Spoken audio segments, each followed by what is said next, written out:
দর্শক, কুষ্টিয়ার দৌলতপুরের যে পীর শামীম রেজা হত্যাকাণ্ড, সেই হত্যাকাণ্ডের পরে ৮ দিন পেরিয়ে গেছে। ৯ দিনের মাথাতে এখন পর্যন্ত কোনো আসামি গ্রেপ্তারের ঘটনা ঘটেনি। এই দৃশ্য একদিকে যেমন দেখছি, অন্যদিকে যাদেরকে আসামি করা হয়েছে তাদের মানে যাদের নাম লেখা হয়েছে, 4 জন আসামির নাম উল্লেখ করা হয়েছে। সেই 4 জন আসামির মধ্যে 3 জনই জামাতের এবং 1 জন খেলাফত মজলিসের। এরকমটা আমরা যখন দেখেছি, জামাতের পক্ষ থেকে ব্যাপক প্রতিক্রিয়া জানানো হচ্ছে। প্রধান আসামি খাজা আহমেদ ফেসবুকে সরব হয়ে নানা ধরনের প্রচারণা চালাচ্ছেন নিজের পক্ষে। অনেকে অভিযোগ করছেন যে প্রকাশ্যে ঘুরে বেড়াচ্ছে, মানে এই আসামিরা প্রকাশ্যে ঘুরে বেড়ানো সত্ত্বেও পুলিশ তাদের গ্রেপ্তার করছে না। ঠিক সেরকম মুহূর্তে আমরা দেখেছি যে আজকে দৈনিক যুগান্তর যে মামলা হয়েছে, সেই মামলার প্রেক্ষাপটে ঠিক উল্টা একটা নিউজ করেছে। মামলা হয়েছে বেশিরভাগই জামাতের নেতাকর্মীদের অভিযোগে অভিযুক্ত করা হয়েছে, কিন্তু যুগান্তর দাবি করছে যে পীরের যে মাজারে হামলা, সেই হামলার নেতৃত্ব দিয়েছে যারা, তাদের অধিকাংশই নাকি বিএনপির বিভিন্ন অঙ্গ সংগঠনের নেতাকর্মী, এবং তাদের ছবি সহ যুগান্তর প্রকাশ করেছে। তাহলে কি যুগান্তর এক ধরনের রাজনৈতিক বায়াসড হয়ে এই নিউজটা তৈরি করলো, যেন জামাত ক্ষতিগ্রস্ত না হয়, সরকারি দল বিএনপি যেন ক্ষতিগ্রস্ত হয়, সেই কারণে নিউজ হলো? নাকি যে মামলা প্রক্রিয়া হয়েছে, সেই মামলা প্রক্রিয়ায় সত্যিই মিথ্যার আশ্রয় নেওয়া হয়েছে, এই ঘটনার নেতৃত্ব দিয়েছে ক্ষমতাসীন দলের স্থানীয় নেতাকর্মীরা, দায়টা চাপানো হয়েছে জামাতের ওপরে? ব্যাপারটা কি তাই?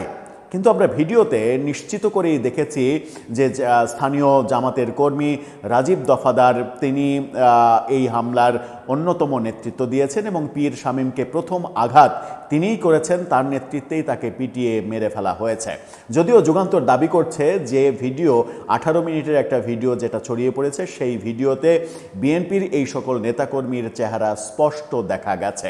সেখানে একজনের শুধু নাম দেয়া হয়েছে, তিনি সম্ভবত জামাতের কর্মী এবং স্থানীয় মাদ্রাসার টিচার। ওই যে মাদ্রাসার ছাত্রদেরকে উস্কানি দিয়ে সবথেকে বেশি অংশগ্রহণ করানো হয়েছে আবেদের ঘাটের, সেই মাদ্রাসার টিচার, এমনটা দাবি করা হচ্ছে। চলুন একটু ঘটনার ভেতরে ঢুকে বোঝার চেষ্টা করি, যুগান্তর কাদেরকে দায়ী করার চেষ্টা করছে, সেটা সত্য কিনা, মামলা যাদের নামে করা হয়েছে সেটা নিয়ে কি হচ্ছে, প্রকাশ্যে ঘুরে বেড়ানোর অভিযোগগুলো কেন আসছে, সেই আলোচনাই করবে এই ভিডিওতে। থাকবেন পলিটিক্স টিভির নিয়মিত আয়োজনে।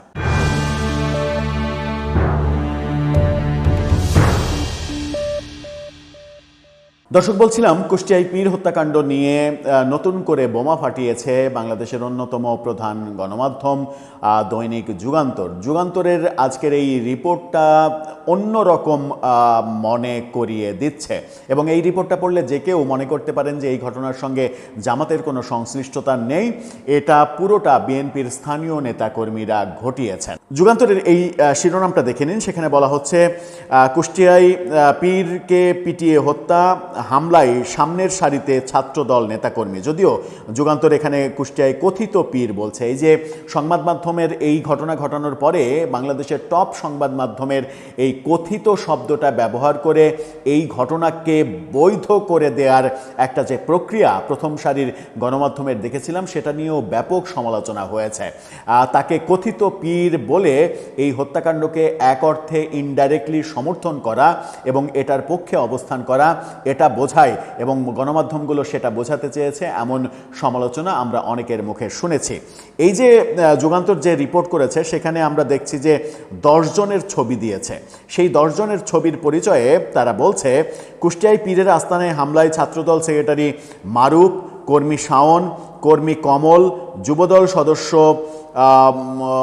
রাসেল, যুবদল কর্মী সুজন, যুবদল সদস্য বিপ্লব, ছাত্রদল কর্মী মাহিম, যুবদল ক্যাডার মিঠুন, ইসলামী ছাত্র আন্দোলনের জেলা সেক্রেটারি আবদুল্লাহ শাফি ও ছাত্রদল কর্মী জুবায়ের। এইগুলো বলা হচ্ছে। ইসলামী খেলাফত আন্দোলনের, ইসলামী ছাত্র আন্দোলনের জেলা সেক্রেটারি আবদুল্লাহ শাফি, যিনি স্থানীয় মাদ্রাসার শিক্ষক, এমনটা অভিযোগ রয়েছে। তিনি ইসলামী ছাত্র আন্দোলনের সদস্য, এমনটা দাবি করা হচ্ছে। যুগান্তরের এই রিপোর্টে যেটা বলার দাবি মানে চেষ্টা করা হয়েছে সেটা হচ্ছে যে 18 মিনিটের যে ভিডিও তারা দেখেছে সেই ভিডিও থেকে এই চেহারাগুলো তারা স্পষ্ট করতে পেরেছে, যেখানে 9 জন বিএনপি যুবদল ছাত্রদলের নেতাকর্মী এবং একজন ইসলামী ছাত্র আন্দোলনের নেতা, জেলার নেতা, এমনটা তারা বলছে। কিন্তু যুগান্তর মানে সম্ভবত খেয়াল করেনি, কিংবা প্রথম আলো যেভাবে রিপোর্টটা করেছে যে ওই দিনের ভিডিওতে পীর শামীম রেজাকে আক্রমণ করা এবং তার দরজায় আক্রমণ করে তার বের হয়ে আসার পরে তাকে যে আঘাত করা, ওই যে ভিডিও চিত্র ছিল সেই ভিডিও চিত্র সেখানে স্পষ্টভাবে মানে তিনি ক্যামেরার সামনে ছিলেন না, ক্যামেরা তিনি চালাচ্ছিলেন।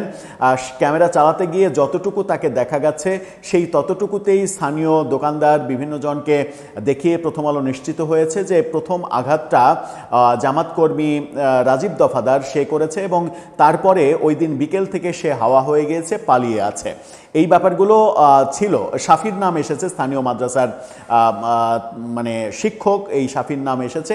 এছাড়া খেলাফত মজলিসের উপজেলার নেতা, উপজেলার প্রধান আসাদুজ্জামান এবং জামাতের স্থানীয় নেতা এবং সাবেক ছাত্র শিবিরের জেলা নেতা খাজা আহমেদ, মূলত প্রধান আসামি খাজা আহমেদকে করা হয়েছে। এই খাজাই সামাজিক যোগাযোগ মাধ্যমে নানা ধরনের মানে পোস্ট দিচ্ছেন এবং নানা ধরনের পোস্ট দিয়ে নিজেকে মানে দোষমুক্ত হিসেবে প্রমাণ করার চেষ্টা করছেন এবং দোষমুক্ত হিসেবে তিনি আজকে একটা স্ট্যাটাস দিয়েছেন। স্থানীয় মানে যিনি ওসি, সেই ওসিকে ভণ্ড বলেছেন, ওসি ঠিকঠাকভাবে কাজ করছে না। এবং যুগান্তরের এই নিউজে অভিযোগ করা হচ্ছে যে এই মামলা ভিন্ন খাতে প্রবাহিত করার জন্য সরকারি দল কৌশলে জামাতের উপরে এটা চাপানোর চেষ্টা করছে। কিন্তু আমরা দেখেছি যে এনপিএ নেতা অনিক রায় তিনি দাবি করেছেন যে স্থানীয়দের সঙ্গে তিনি সেখানে গিয়ে, এলাকায় গিয়ে কথা বলে জেনেছেন যে গত নির্বাচনে এই পীর শামীম রেজা তিনি তার ভক্তদের উদ্দেশ্যে বলেছিলেন যে উগ্র সাম্প্রদায়িক গোষ্ঠীকে যেন তারা ভোট না দেয়। সেখান থেকে এই পরিকল্পনা বাস্তবায়ন করা শুরু হয় সাম্প্রদায়িক গোষ্ঠীর এবং সেই পরিকল্পনা বাস্তবায়ন করা হয়। খাজা আহমেদ অভিযোগ করেছিলেন যে এই যুগান্তরের রিপোর্টের মাঝে যে রাসেল নামে একজনের ছবি আছে, খাজা আহমেদ বলেছিলেন যে বিএনপির এক নেতার মানে সন্তান নাকি ভাতিজা রাসেল, তার নেতৃত্বে লাইভ করা হচ্ছিল, লাইভ করে আক্রমণের জন্য যাওয়া হচ্ছিল। আমি যখন নামাজ পড়ে প্রথম ফেসবুকে ঢুকি তখন তার লাইভটা চোখে ভাসে, এই বর্ণনা তিনি দিয়েছেন। যুগান্তরের এই রিপোর্টেও সেই রাসেলের নাম এসেছে। কিন্তু আমাদের প্রসঙ্গ মানে কে মেরেছে সেটা তো মানে তথ্য প্রমাণ আছে, ভিডিও আছে, সেটা প্রমাণ করা খুবই সহজ। কিন্তু আমাদের প্রশ্ন যেখানে সেটা হচ্ছে যে এত বড় একটা ঘটনা ঘটল, 8 দিন পেরিয়ে আজকে 9 দিন, তবুও একজন আসামি গ্রেপ্তার হলো না। বরং আসামিরা যে সকল ফেসবুক পেজের মাধ্যমে, ফেসবুক আইডির মাধ্যমে এই ব্যাপারটা সংগঠিত করেছিল, সেই সকল ফেসবুক আইডি এবং পেজে এখন পর্যন্ত এটা নিয়ে নানা ধরনের হুমকি ধামকি বিষোদ্গার করে যাচ্ছে। পুলিশ নিষ্ক্রিয়, পুলিশ বলছে এখনো তদন্ত করছে। মানে পুলিশের কাছে এই মানে পীর হত্যাকাণ্ড এটা একটা গরু ছাগল মরেছে ব্যাপারটা ওই রকম মনে হচ্ছে, যে তাদের কার্যকারিতা এতটাই মানে নিষ্ক্রিয়তায় পরিণত হয়েছে যে তারা মনে হয় এটাকে কোনো মানে ব্যাপারই মনে করছে না। মরেছে, ঝামেলা মিটে গেছে, এই এলাকায় আর ঝামেলা হবে না, এখন আস্তানার যে অবয়বটা দাঁড়িয়ে আছে সেটা গুড়িয়ে দিতে পারলে ঝামেলাটা মিটে যায়। ব্যাপারটা কি সেরকম হতে যাচ্ছে? এই ঘটনাকে কেন্দ্র করে আবার বাউল শিল্পী ফকির শফি মণ্ডলকে যে মানে হত্যার হুমকি দেওয়ার বিভিন্ন ফেসবুক আইডি থেকে, সেই ব্যাপারগুলো নিয়েও পুলিশকে কোনো কার্যকর উদ্যোগ নিতে আমরা দেখিনি। শুধুমাত্র শফি মণ্ডলের ওই হোসেনাবাদের বাসায় পাহারা বসানো ছাড়া এই ব্যাপারগুলোর একটা সমাধান দরকার। এবং সবথেকে অবাক করা ব্যাপার হচ্ছে এতদিন পরে এসেও চলমান সংসদে এত বড় একটা ঘটনা নিয়ে কোনো ধরনের কোনো প্রতিক্রিয়া এবং কোনো ধরনের কোনো কথা আমরা দেখিনি। এরই মাঝে ঢাকায় মানে সুফিবাদের আদর্শ যারা লালন করে তারা ফুঁসে উঠেছে। প্রেস ক্লাবের সামনে তারা বড় একটা প্রতিবাদ সমাবেশের আয়োজন করেছে। সব মিলিয়ে সারা বাংলাদেশ যখন ফুঁসে উঠছে তখন সরকারের নীরব থাকাটা এটা একটা রহস্যের জন্ম দিচ্ছে। তাহলে যুগান্তর যে নিউজটা আজকে করেছে সেটাকে এক পক্ষ যেমন বায়াসড নিউজ বলতে পারে, আর এক পক্ষ বলতে পারে যে এই কারণেই সরকারি দলের নেতাকর্মীরা জড়িত বলেই কি এই আসামিরা গ্রেপ্তার হচ্ছে না।